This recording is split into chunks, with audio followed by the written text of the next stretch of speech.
তুমি চলে যাওয়ার পর যখন বুঝলাম তোমাকে ফেরানোর আর কোনো উপায় নেই, তখন নিজেকে খুব একা লেগেছিল। নিজেকে ব্যস্ত রাখার অনেক চেষ্টা করেছি। ভেবেছি কাজে ডুবে থাকলে হয়তো তোমাকে ভুলে থাকা সহজ হবে। চেয়েছিলাম সবকিছু ভুলে নতুন করে বাঁচতে, কিন্তু দিন শেষে আমি হেরে যাই। যখনই মনে পড়ে যে তোমাকে আর কোনোদিন পাশে পাবো না, তোমার সাথে আর কোনোদিন কথা হবে না, তখন বুকের ভেতরটা ভীষণ হাহাকার করে ওঠে। আমাদের মাঝে এখন 1000 মাইলের দূরত্ব। এই দূরত্ব পেরিয়ে তোমাকে একবার দেখার ক্ষমতাও আমার নেই। ঠিক তখনই চোখের জল আর বাধা মানে না।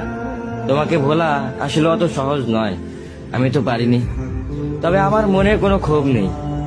আমি শুধু চাই তুমি অনেক ভালো থাকো, এতটাই ভালো থাকো যেন সুখে থাকতে থাকতে আমার কথা তোমার একদম মনে না পড়ে। আমার অভাব যেন তোমাকে এক মুহূর্তের জন্য উদাস না করে। তোমার এই নতুন জীবনে তুমি এতটাই হাসি খুশি থাকো যে আমার স্মৃতি যেন তোমার মনে আসার সুযোগটাই না পায়।